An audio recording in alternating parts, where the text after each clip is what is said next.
Dear student, welcome to OSR coaching classes YouTube channel.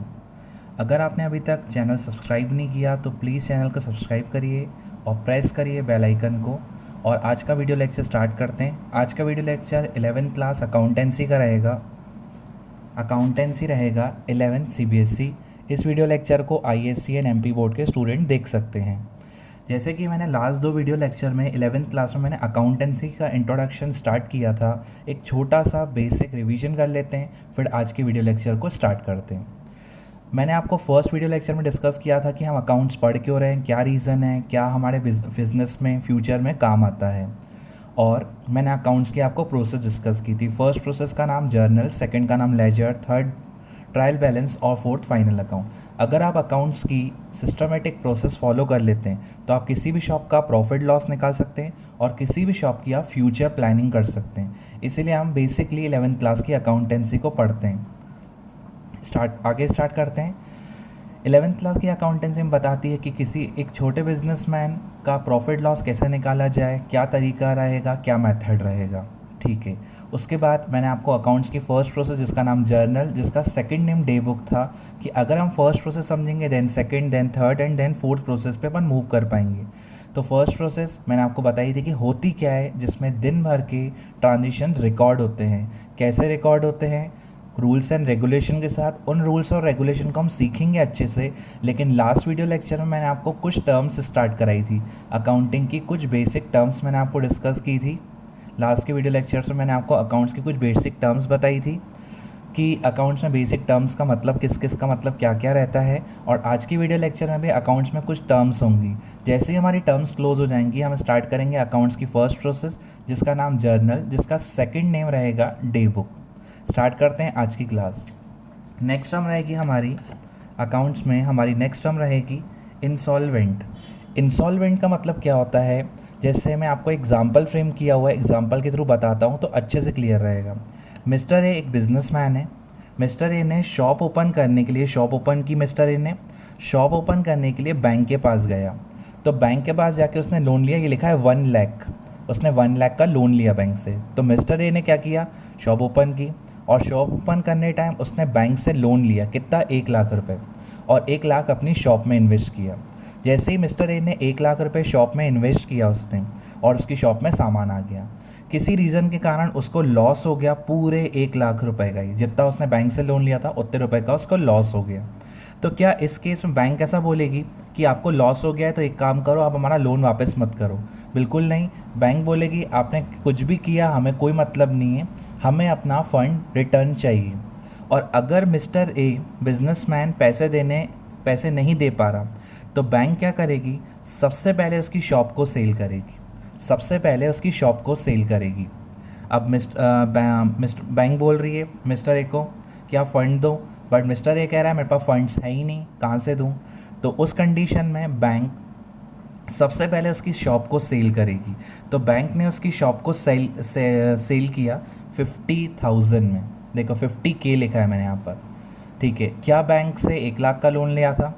कितने मिले? 50,000। तो क्या पैसे रिकवर हो चुके? नहीं।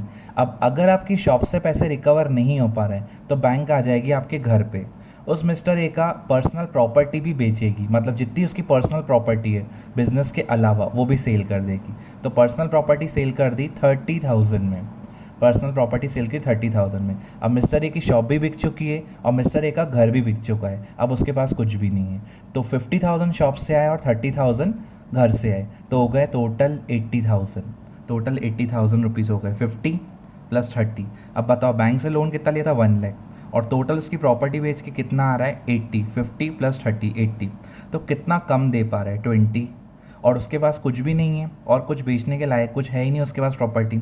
तो जो पार्टी पैसे लेके पे ऑफ नहीं कर पाए, उसकी शॉप, उसकी घर की पर्सनल प्रॉपर्टी सब सेल हो जाए, उस पार्टी को अकाउंटिंग टर्म में बोलते हैं इंसॉल्वेंट, या हिंदी में बोलते हैं दिवालिया घोषित होना। तो जो पार्टी पैसे लेके पे नहीं कर पाए उसको हम अकाउंटिंग टर्म में बोलेंगे इंसॉल्वेंट। इंसॉल्वेंट मतलब मिस्टर ए बर्बाद हो गया, वो पैसे नहीं दे पा रहा। तो अगर कोई बिजनेस में कोई पार्टी पैसे नहीं दे पाए, उसकी सारी प्रॉपर्टी बिक जाए, तो उसको आप क्या बोलोगे? इंसॉल्वेंट। Second, solvent. सॉल्वेंट, इसको हम इंसॉल्वेंट को बैंकरप्ट भी बोलते हैं।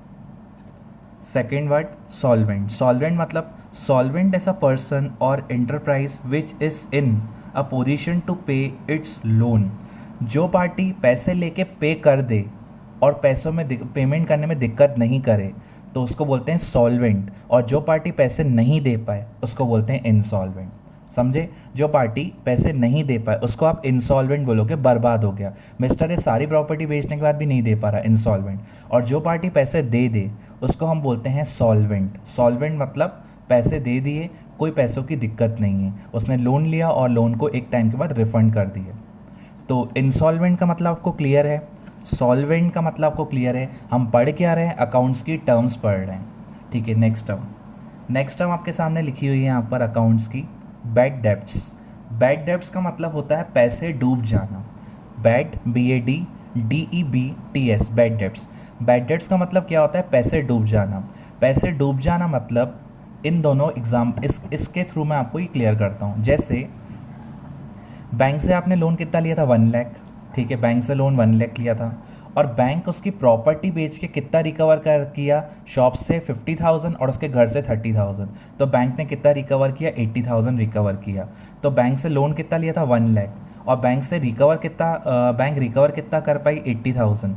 तो 1 लाख में से 80,000 हटा दो तो बताओ बैंक कितना पैसा नहीं मिला? बैंक को 20,000।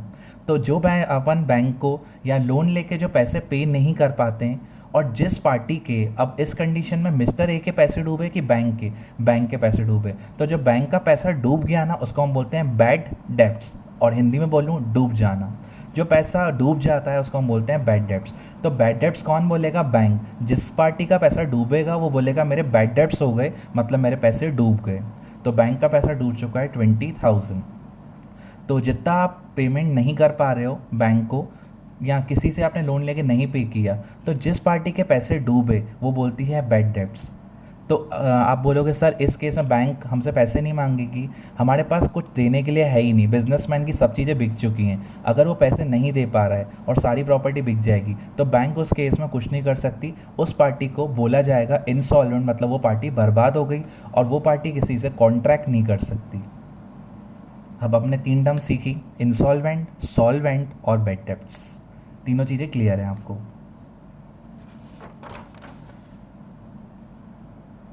या मैंने एक चार्ट बनाया हुआ है, आपको दिख रहा होगा। अब एक डिस्कशन करते हैं एग्जाम्पल के थ्रू। ये बिजनेसमैन, ये मिस्टर है बिजनेसमैन। अब बिजनेसमैन अपनी शॉप में जो सामान बेचता है, मैं आपको लास्ट वीडियो लेक्चर्स में बता चुका हूँ, जो प्रोडक्ट जो शॉप में आप बेचते रहते हो दिन भर में, उसको बोलते हैं गुड्स। गुड्स का मतलब माल। गुड्स का मतलब क्या होता है? माल। जो भी आप प्रोडक्ट मार्केट में बेचते हो ना दिन भर बैठ के शॉप में, उसको हम गुड्स बोलते हैं। क्या बोलते हैं? गुड्स। ये वीडियो लेक्चर में बता चुका हूँ मैं लास्ट वीडियो लेक्चर में कि जो शॉप में सामान बिकता है गुड्स। अब इसको लिखा किस नाम से जाता है और कब कब क्या क्या नाम इसका चेंज हो जाता है? अगर ये देखो, बिजनेसमैन ने अपने सप्लायर से, सप्लायर मतलब बिजनेसमैन तो सप्लायर से खरीदेगा और कस्टमर को बेचेगा। बिजनेसमैन क्या करता है? सप्लायर से खरीदता है जो उसको सप्लाई कर रहा है, और फिर बिजनेसमैन ये चीज़ बेचेगा किसको? कस्टमर को।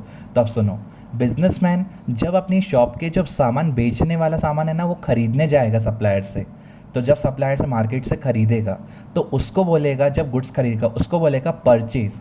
परचेज मतलब खरीदा। बिजनेसमैन ने जब सामान खरीदा ना सप्लायर से, तो बिजनेसमैन क्या बोलेगा?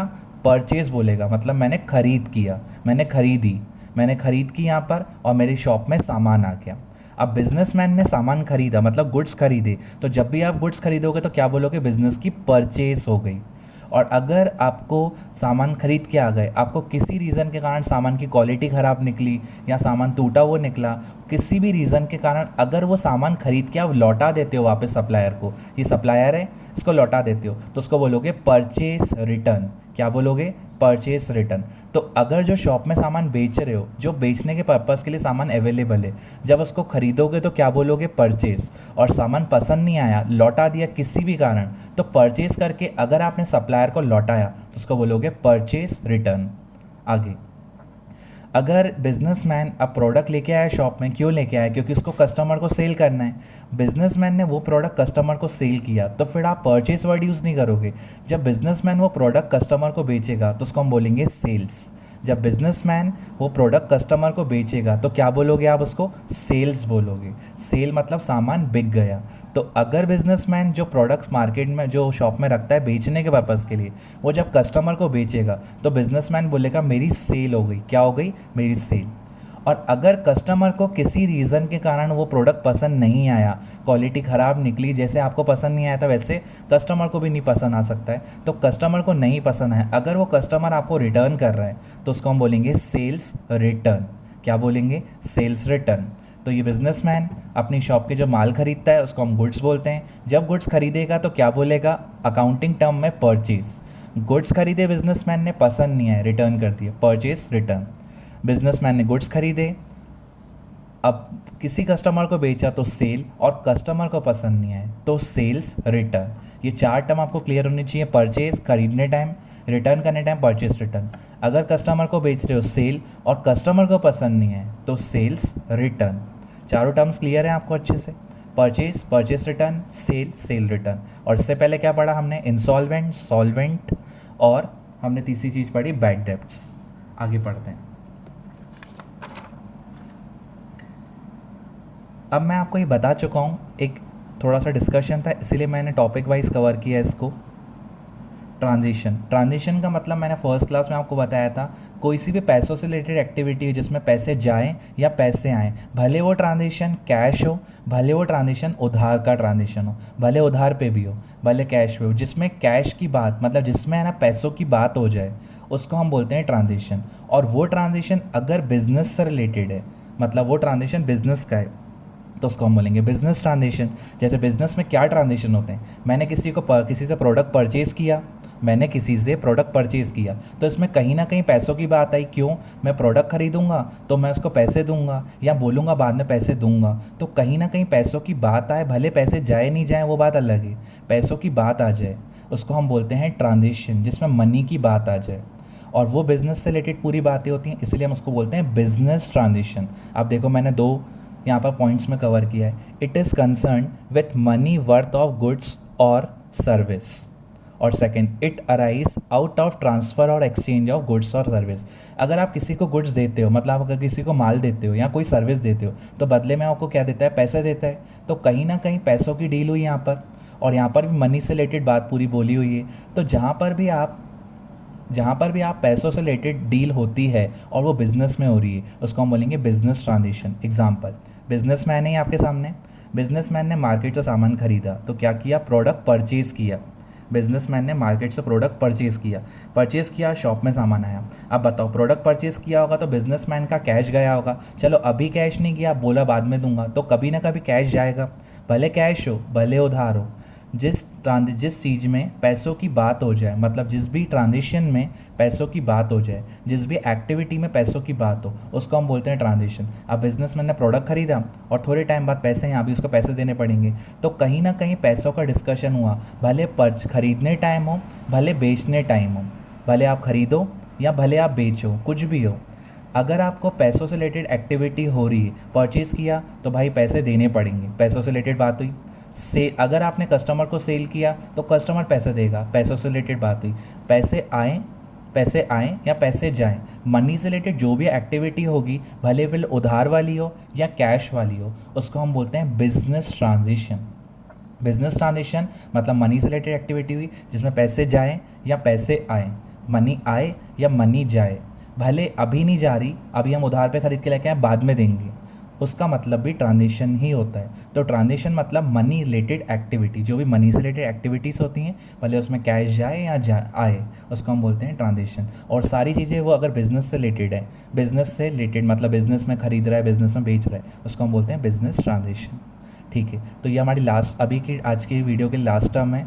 इन टर्म्स को आप अच्छे से पढ़ लोगे और आगे की वीडियो लेक्चर में मैं आपको नेक्स्ट क्लास कवर करूँगा। Thank you.